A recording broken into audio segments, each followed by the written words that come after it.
My brother ruined my life, and my parents supported him. Now that he himself is in danger from them, he asked for my help, but my answer shocked him.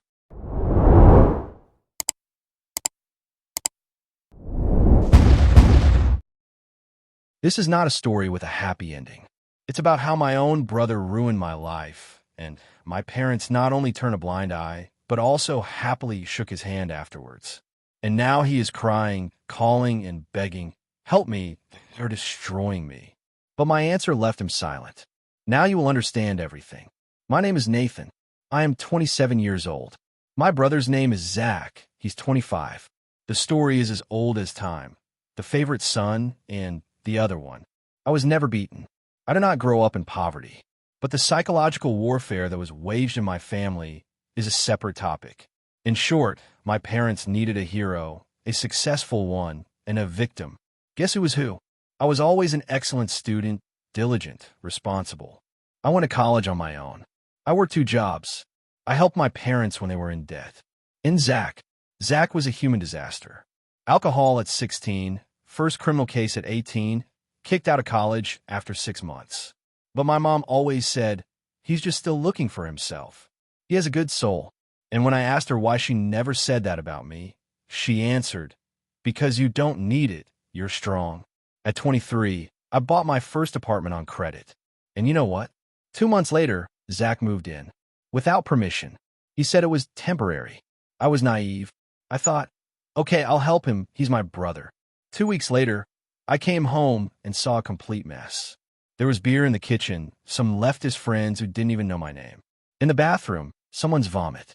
In my bedroom, other people's things. I made a scandal, kicked everyone out, and warned them. This is my house. Either live by the rules or leave. And then it started. The first time was when he told my parents that I was beating him morally, that I was a control freak who constantly humiliated him. And my parents believed me. Not only did they believe me, but they came to my house and yelled at me. I stood there, silently listening to my mom scream, "Do you want us to lose our son again?" And my father was silent. As always, I tried to stay calm. Zach promised again that he would find a job, that he would change. I even gave him a chance. I got him a job at the company where I worked. I was respected there. 2 weeks later, he blew a deal with a client, insulted his boss, stole a laptop, and disappeared. I was called on the carpet. I lost my job. I came home, and he was gone. Just a note, I can't work for people like you. You're not a brother. You're a supervisor. Zach, it was the first serious fall, and it hurt. I went to my parents, not to complain, just to talk. But my mom greeted me with a phrase, "Do you want him to end up in the hospital again, like last time?" I was shocked. It turns out that he told them that I had pushed him to the limit and that he had a nervous breakdown. And my parents took his side again. I stopped talking to them. I moved away. I sold my apartment and lost money. I started everything from scratch. Psychotherapy, a new city, a new life. But the story didn't end there. 2 years later, I got a call for Zach. "Nate, I need to talk to you. My parents are trying to make me give up my inheritance. They want to sign it all over to you. They're going to ruin me. Please help me." I didn't say anything for a few seconds. Then I said, "Zach, do you remember how I asked you to leave my apartment? How I asked you not to steal from my job? How I asked you not to lie to our parents? And now you're asking me?" His answer was silence. Absolute, crushing silence. And this was only the beginning. I didn't hear from Zach for months after that call. Not a single text, no awkward emojis, not even a "you good?" Nothing, which was fine. Peace for once felt earned. But silence never lasts long in my family, especially not when there's money involved. It started with a message from my mom.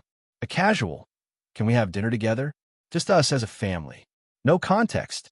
No mention of Zach or Dad. Just an invitation, like we hadn't been estranged for the past 2 years. I ignored it for a few days. Then she sent another. "It's important. Please, Nate." My gut told me not to go. Every single instinct screamed trap.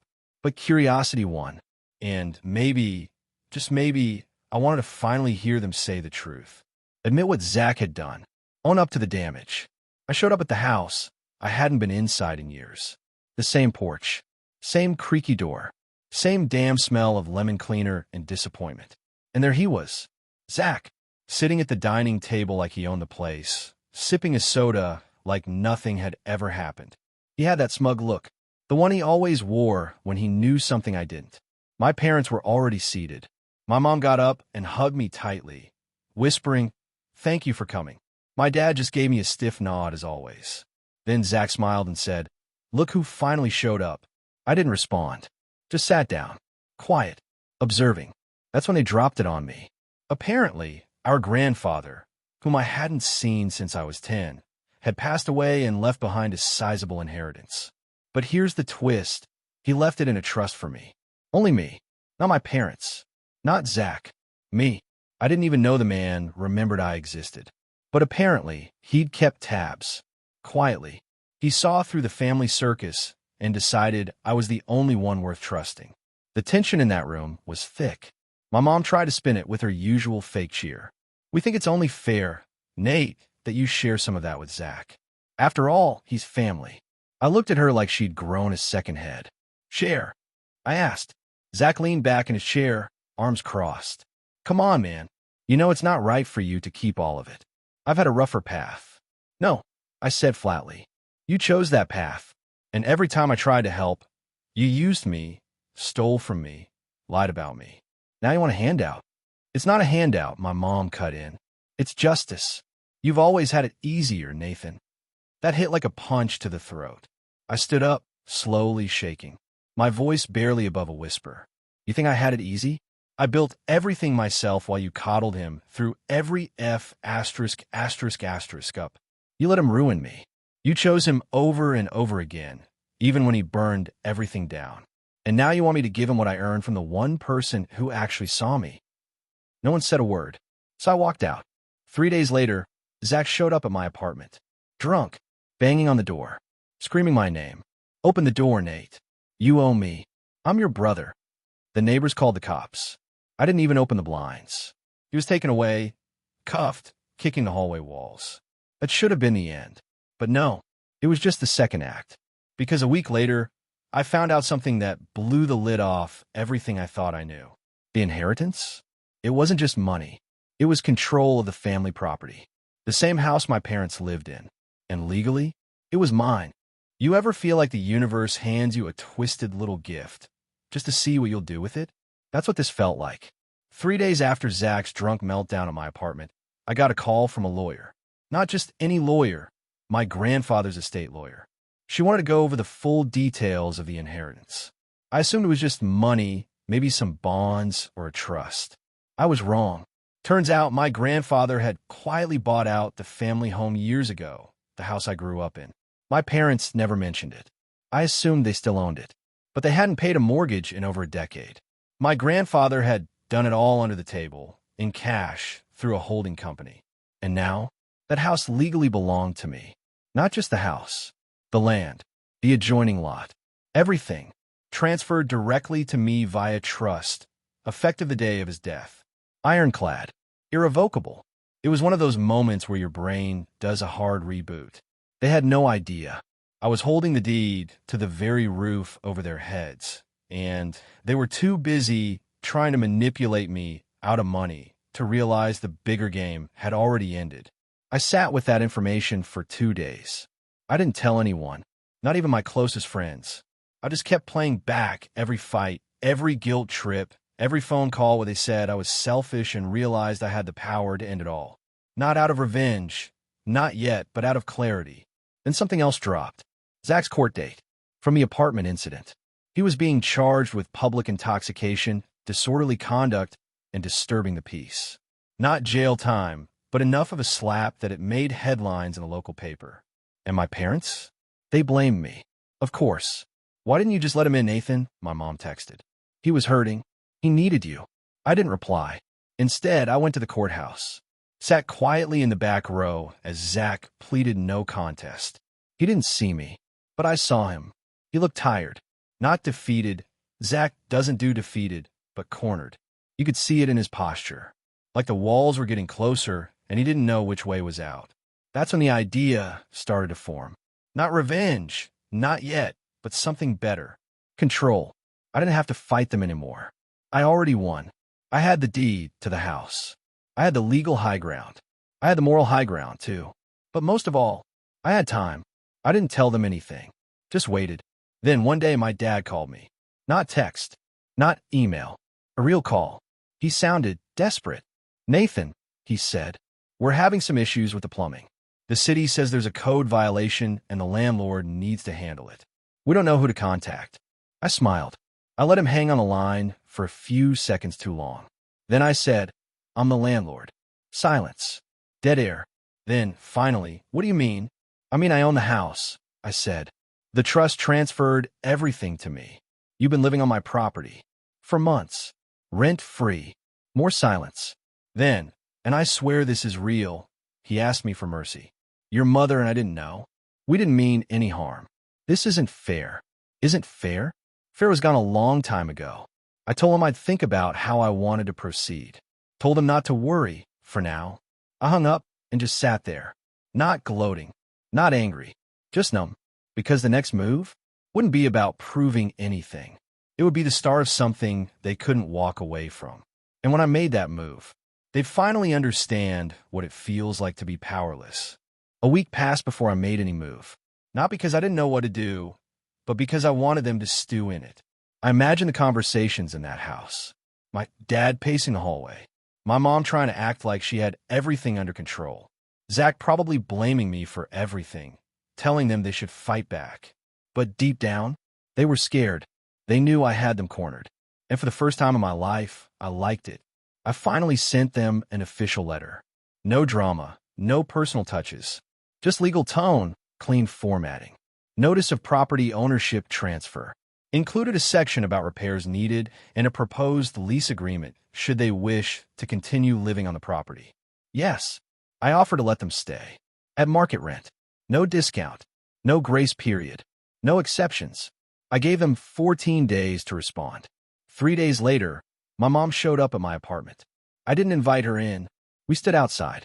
She had this look, this perfect blend of fake calm and desperate pleading. Her voice, though, was pure performance. "Nathan, honey, this isn't you. You're not this kind of person. Don't tell me who I am," I said. "You never really knew, anyway." She winced. "We were just trying to keep the family together." "No," I said. "You were trying to keep Zach safe. At any cost. Even if it meant destroying me." She opened her mouth, probably to deny it, but I cut her off. "You think I forgot what you said when I lost my job because of him? That I should have just forgiven him? That I was being too rigid? That he was still growing?" I shook my head. "I was growing too, Mom. I just didn't get the luxury of screwing up and being saved." Then she tried the guilt card. "Your father's health isn't great. This stress could." I held up a hand. "Don't. If he cared about his health, he would have stood up for me years ago." She cried. Real tears, maybe, but they didn't move me. When she left, she said, "You'll regret this." I watched her walk away, and for the first time in decades, I felt something close to peace. But of course, Zach didn't let it go that easily. A few days later, I got a letter. Not from him, from a lawyer. They were contesting the trust, claiming undue influence, that my grandfather wasn't a sound mind, that I had manipulated him in his final days. Pure fiction. They even submitted character statements from my own parents, saying I had a history of controlling behavior. I laughed when I read it, not because it was funny, but because it was pathetic. They had no proof, no standing, no case, but they were hoping to scare me into a settlement, to give them something, anything, so they could avoid being evicted, so they could keep the illusion going. I sent my own response, "Bring it." And that's when the gloves came off. They started spreading rumors. Zach told everyone I had stolen from our parents, that I had always been jealous, that I had forced my grandfather to cut them out. One of my aunts even called me, asking if I was okay mentally, because Zach said, "You've been acting unstable lately." Unstable. After everything. I could have lost it, could have shouted at her, but I didn't. I just told her, "Ask Zach why he doesn't have a copy of the trust document. Then call me back." She never called back. Meanwhile, my lawyers steamrolled theirs. I had signed documents, video recordings, multiple witnesses. Their case was shredded before it even got to court. The moment the trust challenge failed, I gave them 30 days. 30 days to vacate the house. No more chances. Zach tried one last move. He came to my place. Not drunk this time.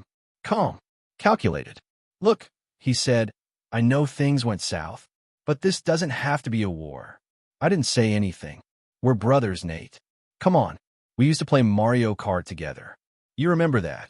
I stared at him. You're not here because you care about us being brothers. You're here because you're scared of being homeless. His mask cracked for a second.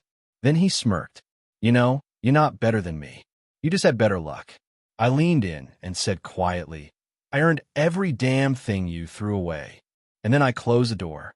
I could hear him scream as he walked away. And it felt good. But I wasn't done yet. The best part? The real revenge? That was still coming. The 30-day notice expired on a Friday. I didn't send reminders. No follow-up texts. No threats. Just silence. I gave them time to pack, time to come to terms with reality, time to leave with a shred of dignity. But of course they didn't. Instead, they waited until the very last hour, 4:59 p.m., to make their next move.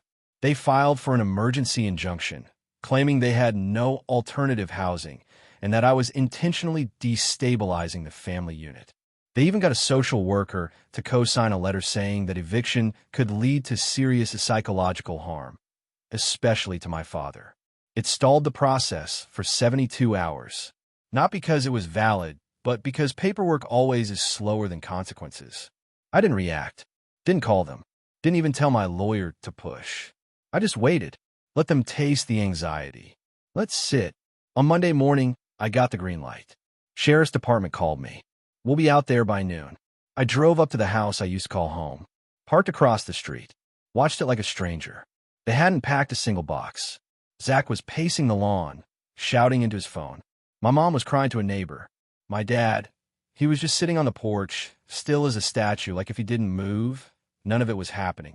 Then the sheriff's car pulled up. I walked over with the paperwork in hand, cool and quiet. No smugness, no joy, just ready. Zach stormed over to me, eyes wild. You're really going to do this?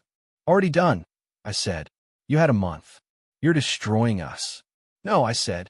You did that. Years ago. The sheriff gave them 10 minutes to collect personal belongings. That's it. The rest would be handled by movers later. Everything boxed and stored until they could pay to retrieve it. I stood by the car while they scrambled. I watched my mom try to convince the deputy that he's making a mistake. I watched my dad walk out with just one suitcase.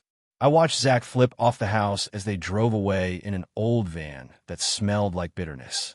And I didn't feel guilty. I felt clean. That house had always felt like a cage to me, like I was never enough inside its walls. But now it was mine, and I was going to burn the past down, metaphorically of course, and rebuild something for myself. But just when I thought the storm was over, I found something.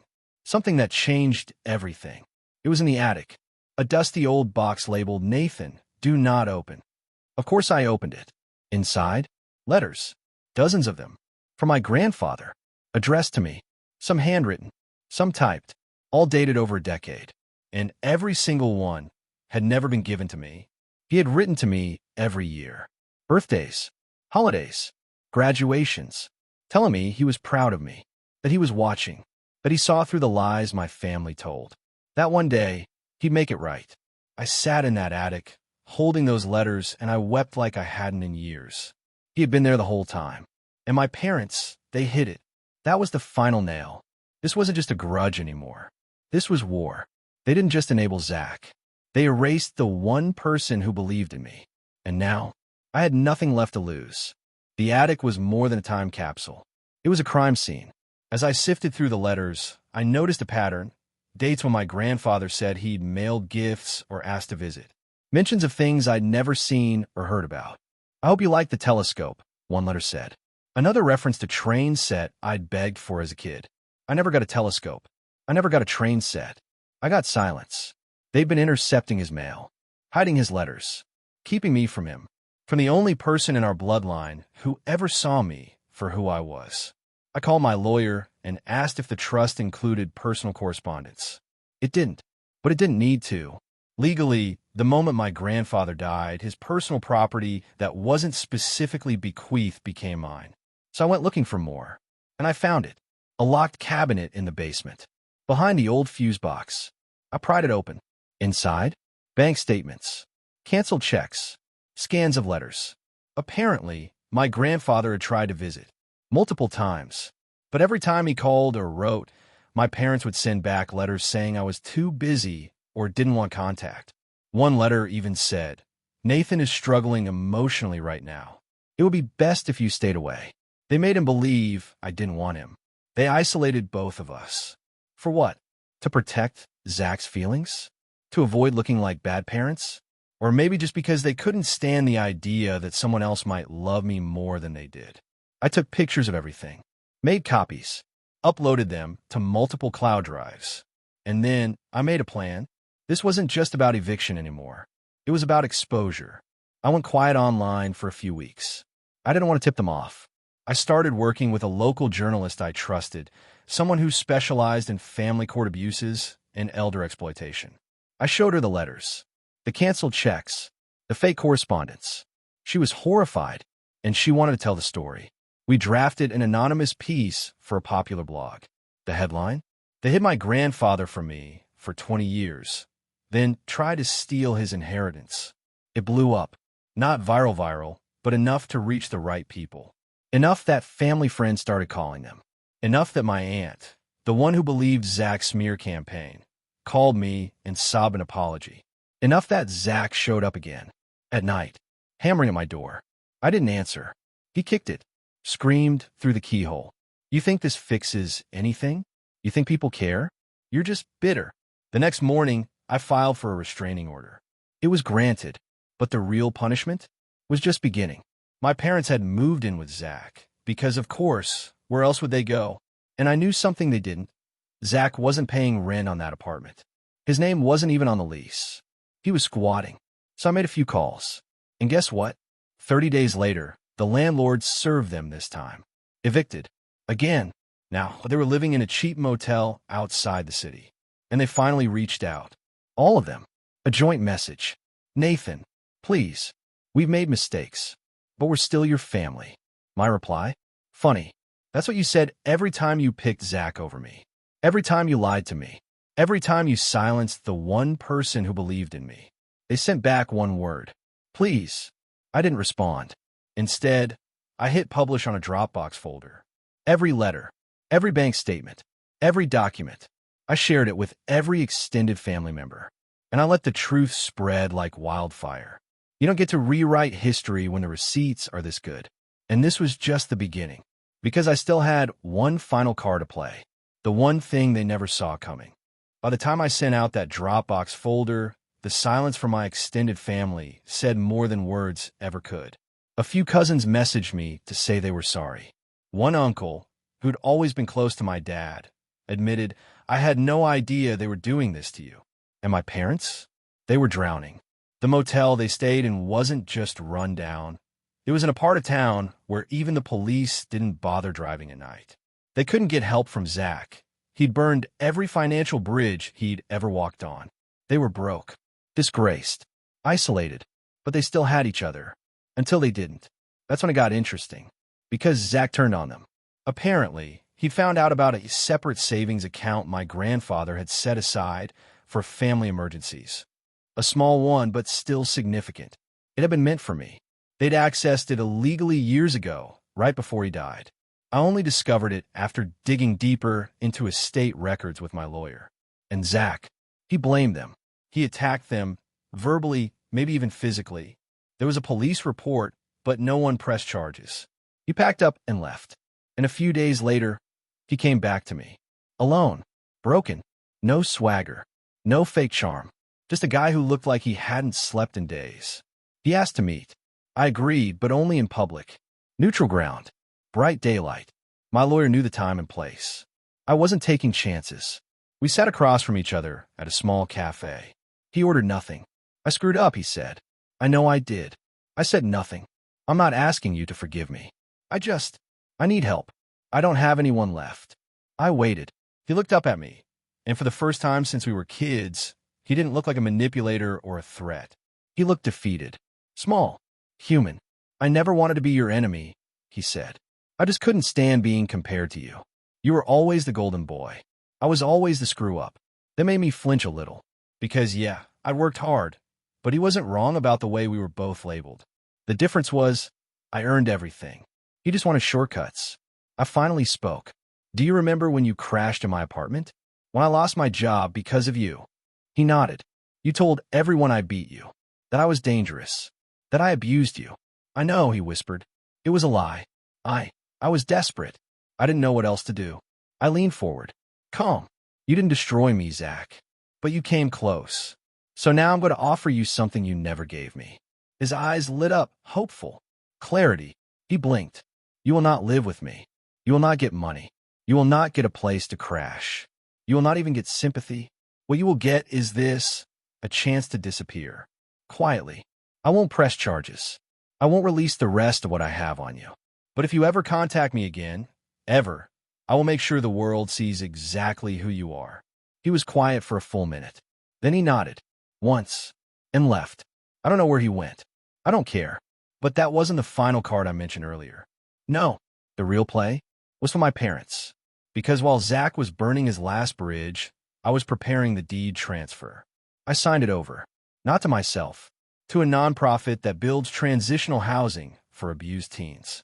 My grandfather's house, their house, would now be turned into a place that actually helped people. The nonprofit accepted it with gratitude. Renovations began within a month. And when my mom found out, she showed up at the work site, crying, begging, screaming that I had destroyed everything. I stood behind the gate and said nothing. Just watched the walls come down. Their house now would save lives, not ruin them. And me? I finally walked away from the wreckage with no need to look back. But there's still one final piece, one last chapter, and it's the one that'll haunt them forever. 3 weeks after the renovation crew began work on the house, I got a call. It was from the project manager of the nonprofit that took over the property. He sounded curious, a little hesitant. Hey, we found something behind the drywall in the master bedroom. Thought you might want to see it. I drove over right away. The house already looked different. The garden was cleared. The inside was gutted down to the studs. But the bones were still there, still familiar, still echoing memories I didn't ask for. The crew had found an old shoebox, wrapped in plastic, stuffed behind the insulation. And when I opened it, my stomach dropped. Inside were dozens of Polaroid pictures. Me as a kid, with my grandfather, fishing, reading, playing chess. Moments I had no memory of, because they had been erased. There were also letters, pages of handwritten notes, journals. One dated entry read, "They won't let me see Nathan anymore. They say he's confused. But when we were together last weekend, he laughed like nothing was wrong. I think they're lying to him. I don't know what to do." Another, "I worry he'll grow up thinking I abandoned him. But I'm still here. I just wish he knew."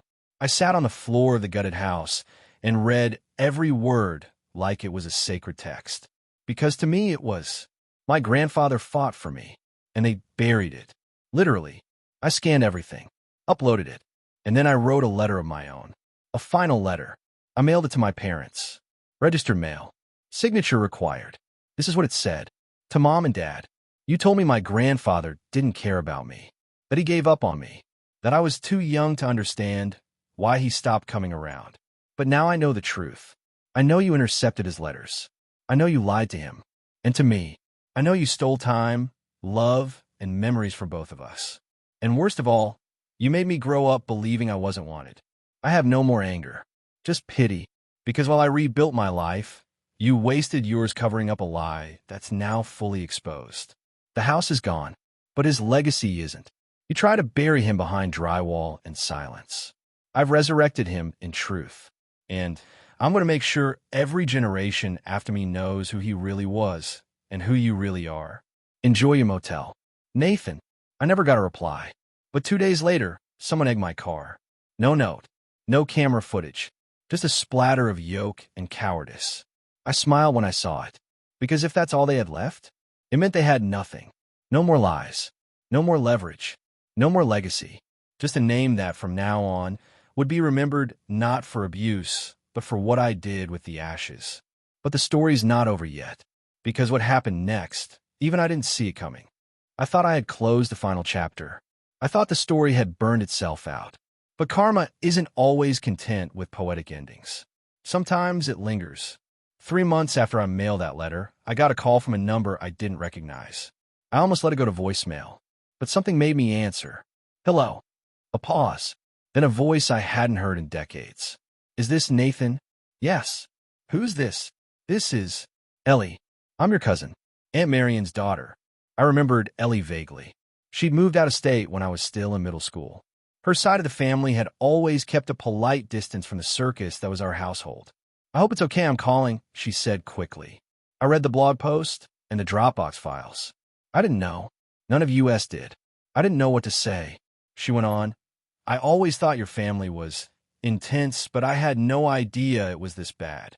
Look, I'm calling because, well, I found something, and I think it's meant for you. She explained. Her mom, my Aunt Marion, had kept a box of old family keepsakes. Things from my grandfather. It had been in her attic for years. But only recently did she realize what was inside. Letters. More photos. A videotape. A VHS, to be exact. With a piece of masking tape on it that said for Nathan. My heart stopped when she said it. I don't have a VCR, she added. But I digitized it. I'm sending you a link. When I opened the file later that night, I sat alone in the dark with headphones on. And there he was. My grandfather, sitting in an armchair, holding a photo of me as a kid. He looked older than I remembered, but his eyes, they were exactly the same. Nathan, he said, looking straight into the camera, I don't know if you'll ever see this. I hope you do. I don't know what your parents have told you, but I need you to know this. He leaned forward. You were never forgotten. You were never unwanted. I've written to you. I've tried to visit. If you never hear from me, it's not because I walked away. It's because they wouldn't let me be part of your life. He paused, visibly trying to hold back emotion. You are smart. You are strong. And one day, you're going to break the cycle. I don't remember how long the video lasted. 10 minutes? 20?